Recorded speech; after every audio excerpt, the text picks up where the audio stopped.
오늘은 창세기 26장 22절부터 24절의 말씀을 중심으로 어둠아 고맙다라는 제목으로 말씀을 함께 나누도록 하겠습니다. 제가 예전에 주일학교 고등부를 섬길 때의 일입니다. 어느 날 한 선생님과 이야기를 하던 중에 이런 고백을 들었습니다. 저는 하나님께서 저를 청소년 사역자로 부르셨어요. 이렇게 말씀을 하시는 겁니다.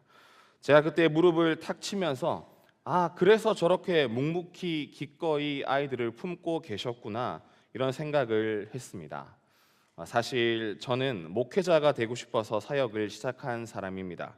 기쁘고 감사한 길이었지만 때로는 지치고 그만두고 싶을 때도 있었습니다. 그래서 저는 저 선생님이 정말 대단하시다 이런 생각을 했었습니다. 감동이 일렁이던 찰나에 문득 마음 한편이 시려왔습니다. 나는 저런 열정이 있는가? 기계처럼 공부만 하는 우리 아이들을 보면서 애통함이 있는가? 이런 고민을 하게 되었습니다.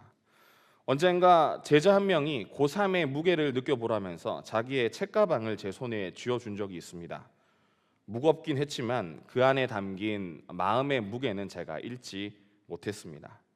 치열한 입시를 떠나서였을까요? 제 속의 아이들을 보면 남들 다 하는 공부인데 뭐가 그렇게 힘들다고 저렇게 찡찡거리나 이런 생각을 하고 있었습니다. 그런 와중에 선생님의 귀한 고백을 들으니까 사역자로서의 열정과 아이들을 향한 사랑이 희미해지고 있는가 이렇게 제 자신을 돌아보게 되었습니다. 그렇게 이제 제가 제 자신을 돌아보면서 나는 어떡하지 고민을 하고 있다가 하나님께서 귀한 기회를 주셨습니다. 한 권의 책을 만났는데요. 그 책을 만나고 난 뒤 아이들을 깊이 공감하게 됐습니다. 그것은 성경도 아니고 신앙 서적도 아니고 청소년 이해를 돕는 책도 아니었습니다. 바로 이 책입니다. 잘 안 보이시죠? 목사고시 예상 문제집입니다. 당시에 저는 이제 전임 전도사로 교회에서 일을 하고 있었는데요. 교회 이제 행정 사역과 또 고등부 사역을 하면서 목사고시를 준비하고 있었습니다. 정말 교회 일은 많은데 이 책은 왜 이렇게 두꺼운지요. 살면서 이런 두꺼운 책을 잘 만나보지 못하잖아요. 그런데 참 쉽지 않더라고요. 참고로 내일 전소망 전사님이 목사고시를 치는데 기도해 주시기 바랍니다. 네. 믿기지 않으시겠지만 저는 성경만 보면 졸리는 사람입니다. 약간 확신하신 것 같네요. 너는 졸리게 생겼다 이렇게. 풀어도 이제 끝이 보이지 않는 문제집과 제가 씨름을 하면서 사실은 목사가 적성에 맞지 않는 게 아닐까 이런 고민을 하게 됐습니다. 그러다 어느 순간 아이들이 느끼는 고통을 조금씩 공감하기 시작했습니다. 어차피 해야 되는 공부도 쉬운 게 아니구나. 아이들의 어려운 마음을 고스란히 제 안에서도 느끼게 된 것입니다. 저는 이 사건을 통해서 고난이 꼭 나쁜 것만은 아니라는 것, 이런 뻔한 교훈을 다시 한번 깨닫게 되었습니다. 그러면서 제가 좋아하던 시 한 구절이 떠올랐습니다. 어둠아 고맙다. 너로 인해 별을 보노라. 끝입니다. 네. 어두워지니까 비로소 보이는 것들이 있더라는 것입니다. 별은 언제나 빛나고 있었는데 낮에는 관심을 가지지 않다가 어두워지니까 별이 빛나 보이더라는 것이죠. 또 어둠이 오니까 낮 동안의 밝음이 당연한 것이 아님을 깨닫게 됩니다. 어둠이 오니까 희미했던 별빛, 달빛조차도 큰 도움인 것을 깨닫게 되는 것입니다. 삶의 어려움이 찾아오니까 일상의 평안이 당연한 것이 아닌 것을 우리가 깨닫게 되는 것처럼 말입니다. 삶이 어려워지면 그제서야 인간들은 깨닫게 된다는 것입니다.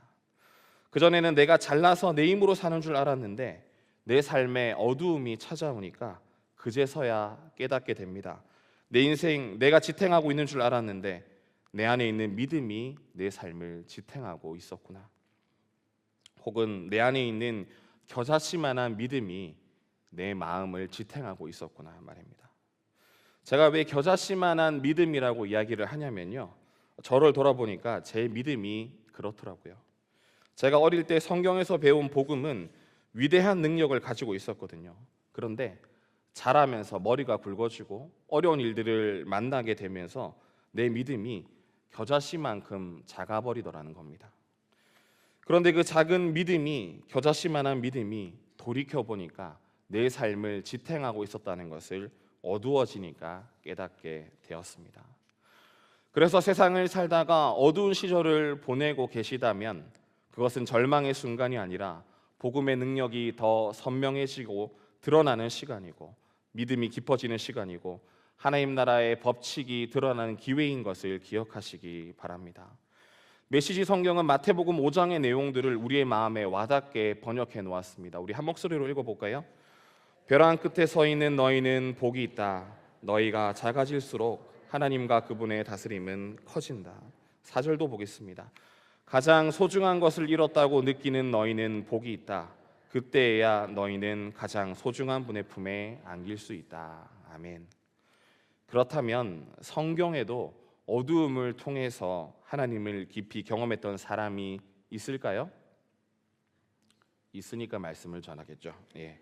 오늘 말씀을 통해서 어두움이 들이오는 순간에도 하나님의 인도하심을 발견하고 다시 믿음으로 일어서며 걷게 되는 은혜를 누리시기를 예수님의 이름으로 소망합니다. 함께 읽겠습니다.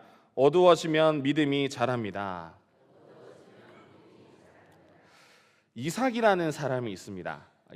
이삭이라는 사람의 이름의 뜻을 아시나요? 웃음이죠. 그가 웃는다, 이런 뜻을 가지고 있습니다.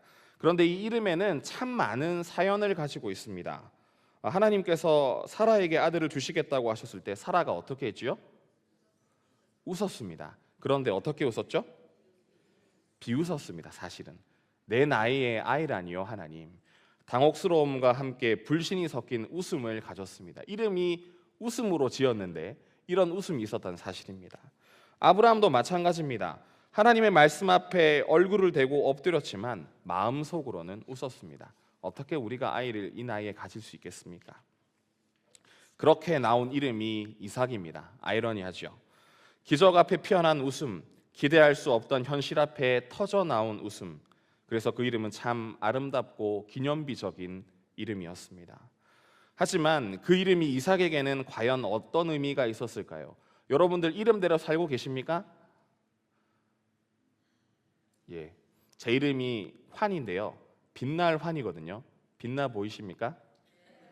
흘리는 땀에 이게 반사가 돼서 그런 것 같은데, 이름대로 사는 것 참 어렵죠. 이 이름이 이삭에게는 참 어려운 의미였을 수도 있겠다는 생각을 해봤습니다. 성경 어디에도 봐도 이삭이 웃었다는 말씀이 나와 있지 않습니다. 이름은 웃음인데 정작 그의 삶은 조용하고 무표정한 듯한 침묵으로 채워져 있습니다. 기쁨보다는 침묵이 많았고 열정보다는 조심스러움이 더 많았던 사람이 바로 이삭입니다. 그것이 우리가 성경 속에서 이삭에게서 발견하게 되는 첫인상입니다. 100세의 아브라함이 아이를 가질 수 없는 나이에 사라와 함께 아이를 낳았습니다. 하나님의 기적이지요. 이삭은 온 가족의 기쁨이었고 아브라함의 눈물 섞인 기도의 결실이었습니다. 하지만 그 기쁨의 배경에는 복잡한 감정들도 함께 깔려 있었습니다. 이삭이 태어나기 전에 이미 하갈과 이스마엘이 있었습니다. 그리고 사라는 말합니다. 이 종의 아들과 내 아들은 함께 할 수 없다. 이 말은 하갈과 이스마엘이 쫓겨나야 된다는 그런 말입니다. 이삭은 사랑을 받고 자랐습니다. 그렇지만 이 이야기를 봤을 때 형제에는 허락되지 않았던 것 같습니다. 이삭은 보호를 받았지만 늘 긴장과 경계 속에서 유년기를 보냈을 것입니다. 가족의 긴장이 흐르면 좋을까요? 안 좋을까요? 안 좋죠. 이삭은 기쁨이란 이름을 가졌지만 긴장 속에 살았을 것입니다. 그는 어릴 적부터 믿음의 가문을 이어갈 사람으로 여겨졌습니다. 아버지 아브라함이 믿은 하나님을 자신의 하나님으로 삼아야 했고 어머니 사라의 기적 같은 출산으로 태어난 아이로서 주목을 받았습니다. 가문 전체의 언약이 자신을 통해 성취되기를 기대받았던 사람입니다. 하지만 그런 기대가 이삭에게는 기쁨이 되었을까요? 부담이 되었을 것입니다. 혹은 그 기대 앞에서 오히려 웃음을 잃고 조심스럽게 감정을 눌러가며 살아야 했을지도 모릅니다. 그러던 어느 날 이삭의 인생에 아주 결정적인 사건이 찾아옵니다. 하나님께서 아브라함에게 말씀하십니다. 창세기 22장 2절 말씀을 함께 읽겠습니다. 여호와께서 이르시되 내 아들 내 사랑하는 독자 이삭을 데리고 모리아 땅으로 가서 내가 내게 일러준 한 산 거기서 그를 번제로 드리라. 아멘. 이 장면은 우리가 잘 아는 장면입니다. 흔히 아브라함의 믿음을 드러내는 사건으로 우리는 기억을 하고 있습니다. 순종, 희생, 그리고 하나님의 예비하심, 이런 것들이 잘 녹아져 있는 유명한 사건입니다. 하지만 그 자리에 함께 있었던 이삭의 마음은 어떠했겠습니까? 번제 나무를 등에 지고 산을 오르고 있었을 것입니다. 조심스럽게 아빠, 번제할 어린 양은 어디 있어요? 이렇게 물어봤을 것입니다. 그 장면이 이 상황, 이 사건에 이삭의 유일한 말로 적혀 있습니다. 그 이후에 그는 침묵합니다. 아브라함이 뭐라고 대답했죠? 하나님이 준비하셨을 것이다, 예비하셨을 것이다, 이렇게 말했습니다. 그렇지만 이삭은 도망가지 않았습니다. 뭔가 이상한 낌새를 느꼈을까요? 못 느꼈을까요? 사람이라면 느꼈을 겁니다. 그런데 이삭은 도망가지 않았다는 것입니다. 하지만 이삭은 그날에 대해서 아무 말도 하지 않았습니다. 어쩌면 말할 수 없었는지도 모릅니다. 그 사건 이후에 이삭은 더 조용해집니다. 그의 생애는 아버지나 아들처럼 드라마틱한 그런 삶이 아니었습니다. 조용히 자리를 지키는 순종의 삶을 살게 됩니다. 이삭은 말이 없었습니다. 그러나 그 침묵은 믿음이 없는 침묵은 아니었습니다. 이해할 수 없는 명령 앞에서도 그는 도망치지 않았고 말할 수 없는 상황 속에서도 그는 자리를 지켜냈던 사람입니다. 그의 믿음은 아버지의 신앙에 기대선 것이 아니라 고요한 순종 속에서 자신만의 고백으로 시작된 것이었습니다. 침묵은 무기력이 아니라 하나님께 마음을 내어드리는 방식이었고, 그 어두움은 하나님의 언약이 조용히 새겨지는 시간이었습니다. 살다 보면 우리도 말로 다 할 수 없는 어려운 시간을 만나고 그런 일들을 지나갈 때가 있습니다. 기도조차 막히고 믿음을 고백할 수 없을 정도의 그런 일들이 생길 때도 있습니다. 하지만 바로 그때 하나님은 우리의 깊은 곳에 찾아오십니다. 어둠이 깊어질수록 우리의 진심은 더 분명해지고 믿음은 더 깊은 뿌리를 내리기 시작합니다. 사랑하는 성도 여러분, 어두워지면 믿음이 자랍니다. 침묵의 시간 속에서도 하나님은 여전히 우리 안에서 믿음을 빚어가고 계십니다. 어두운 침묵 속에서도 하나님을 신뢰함으로 더 깊은 믿음으로 자라나는 성도들이 되시기를 예수님의 이름으로 소망합니다. 함께 읽겠습니다. 어두워지면 길이 보입니다. 창세기 26장은 이삭의 인생 가운데 처음으로 하나님께서 그에게 직접 말씀하신 장면을 담고 있습니다. 그런데 그 배경은 바로 흉년입니다. 아브라함의 때에도 흉년이 있었고 이삭의 시대에도 마찬가지였습니다. 그리고 흉년이 찾아올 때에 많은 사람들은 풍요로운 땅인 애굽으로 내려갔습니다.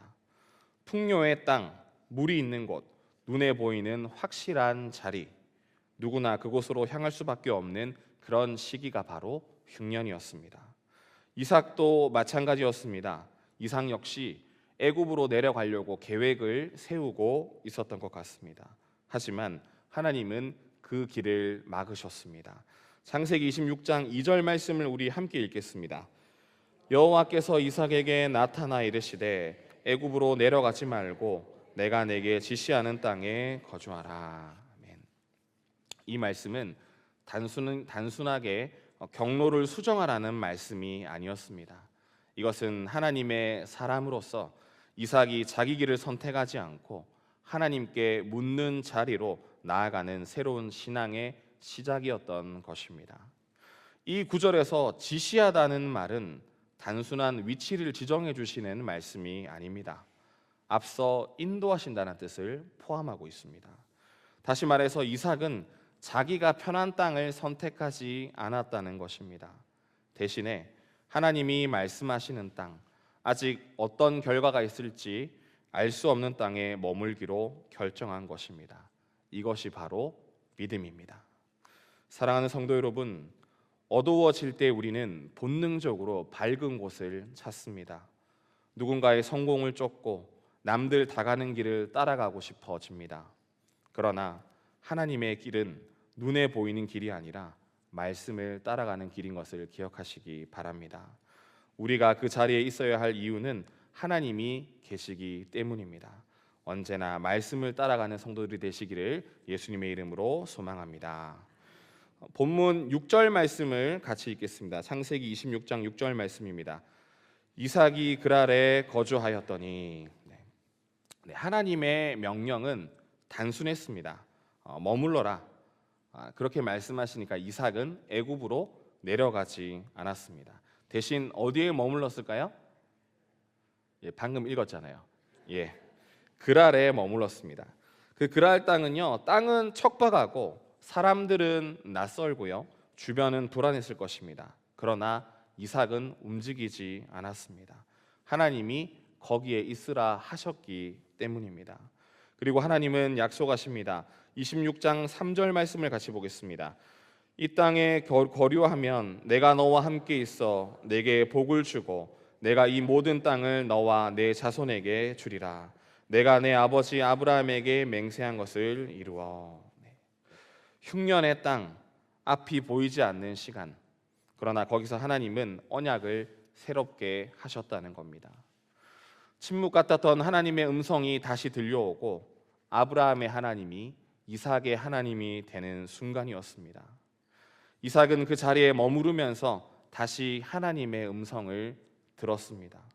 무언가를 하지 않아도, 무언가를 이루지 않아도 머무는 순종 자체가 믿음이 되는 시간이었다는 것입니다. 그리고 그때부터 하나님의 복은 그 땅에서 시작되었습니다. 빛이 사라진 자리에서 더욱 또렷해지는 것은 하나님의 약속을 붙드는 확신입니다. 말씀이 약속이 되고 약속이 길이 되며 길이 결국 인생의 열매가 되는 것입니다. 사랑하는 성도 여러분, 보이지 않아도 하나님의 인도는 멈추지 않습니다. 흉년의 땅 같고 불확실한 길 같아도 하나님의 말씀이 있다면 거기가 길인 것을 믿으시기 바랍니다. 말씀 앞에 머무름으로 하나님의 인도하심을 따라 걷는 성도들이 되시기를 예수님의 이름으로 소망합니다. 함께 읽겠습니다. 어두워지면 웃음이 돌아옵니다. 이삭이 머물렀던 그랄 땅에 하나님께서 복을 주셨습니다. 뿌린 것마다 100배로 거두고 양과 소와 종이 많아졌습니다. 그런데 그 복이 문제가 됩니다. 블레셋 사람들이 시기하기 시작하는 것입니다. 결국 이삭은 우물을 빼앗기고 자리를 떠납니다. 우물을 파면 다시 빼앗기고 또 빼앗기고 다시 떠납니다. 이삭은 이 우물들의 이름을 다툼과 대적의 자리라는 의미를 가진 에색 신나라고 짓습니다. 복을 받았음에도 불구하고 계속해서 밀려나는 삶, 마치 억울한 침묵을 강요당하는 것 같은 시간입니다. 밝아지나 했는데 다시 어두워집니다. 하지만 이삭은 다투지 않았습니다. 침묵했고 물러섰고 또다시 우물을 팠습니다. 그리고 마침내 르호봇에 이르러 말합니다. 22절 말씀을 같이 읽겠습니다. 이삭이 거기서 옮겨 다른 우물을 팠더니 그들이 다투지 아니하였으므로 그 이름을 르호봇이라 하여 이르되 이제는 여호와께서 우리를 위하여 넓게 하셨으니 이 땅에서 우리가 번성하리로다 하였더라. 아멘. 이삭은 넓은 곳에 이르러서 비로소 하나님께서 넓히셨다는 고백을 지금 하고 있습니다. 눈에 띄는 대결이 아니라 침묵으로 견뎌낸 순종이 결국 웃음으로 이어진 것입니다. 이삭이 웃지 않았던 이유는 어쩌면 너무 일찍 웃었기 때문인지도 모릅니다. 태어나기도 전에 먼저 웃음의 이름을 받았고 기쁨보다 기대가 앞섰고 감사보다 짐이 컸습니다. 그러나 이제 그는 비로소 자기 입으로 자기가 경험한 하나님의 넓은 은혜를 고백하고 웃기 시작한 것입니다. 그리고 그날 밤 하나님께서 이삭에게 나타나십니다. 24절 말씀입니다. 그 밤에 여호와께서 그에게 나타나 이르시되 나는 내 아버지 아브라함의 하나님이니 두려워하지 말라. 내 종 아브라함을 위하여 내가 너와 함께 있어 내게 복을 주어 내 자손이 번성하게 하리라 하신지라. 아멘. 그토록 말씀이 없으시던 하나님께서 그토록 외로웠던 이삭에게 친히 나타나 말씀하십니다. 아브라함의 하나님이 아닌 이제 이삭의 하나님으로 어린 시절부터 무거운 기대를 지고 모리아산에서 침묵으로 살아남은 이삭에게 하나님은 말씀하십니다. 내가 너와 함께 있겠다. 이삭의 웃음은 여기서 시작됩니다. 겉으로 드러나는 유쾌한 웃음이 아니라 내가 하나님의 시선 안에 있다는 깊은 확신, 오랜 기다림 끝에 조용히 마음속에서부터 피어나는 웃음인 것입니다. 웃음은 억지로 짓는 것이 아닙니다. 하나님께서 허락하실 때 조용히 깊이 다시 웃게 되는 것입니다. 내 상황이 변해서가 아니라 내 안에 하나님의 말씀이 다시 울려 퍼질 때 웃음은 돌아오게 되는 것입니다. 이삭처럼 우리도 지나온 다툼과 억울한 자리, 말없는 시간들을 지나 하나님 앞에 고백하게 될 것입니다. 이제는 여호와께서 우리를 위하여 넓게 하셨으니 그 고백이 우리에게 진짜 웃음을 회복시키는 은혜가 될 것입니다. 사랑하는 성도 여러분, 어둠의 시간을 인내로 지내감으로 하나님께서 주시는 참된 웃음을 회복하는 성도들이 되시기를 예수님의 이름으로 소망합니다. 말씀을 마무리하겠습니다. 이삭은 웃음이란 이름을 가졌지만 웃지 못했던 사람입니다. 그러나 그의 인생은 하나님의 침묵 속에 잊혀진 것이 아니었습니다. 말이 없던 시간, 울 수도 없던 순간 그는 그 자리에서 조용히 살아냈고 결국 하나님의 약속은 그를 찾아오셨습니다.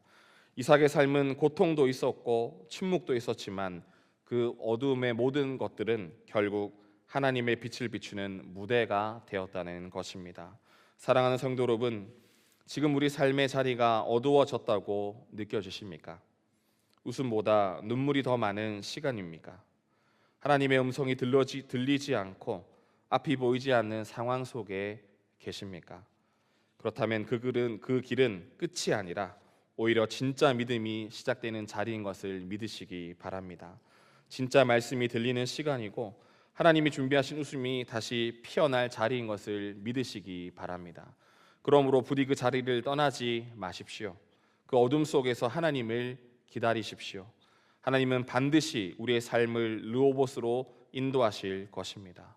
그리고 그곳에서 내가 너와 함께 있다는 음성을 우리 모두의 이름을 불러가며 축복해 주실 것입니다. 바라기는 어두워질수록 더 선명해지는 하나님의 말씀을 붙들며 믿음으로 웃음을 회복하는 성도들이 되시기를 예수님의 이름으로 축복합니다. 오늘 말씀을 기억하며 함께 고백하고 싶은 찬양이 있습니다. 찬양의 가사가 참 마음에 와닿습니다. 고단한 인생길 힘겨운 오늘도 예수 내 마음 아시네.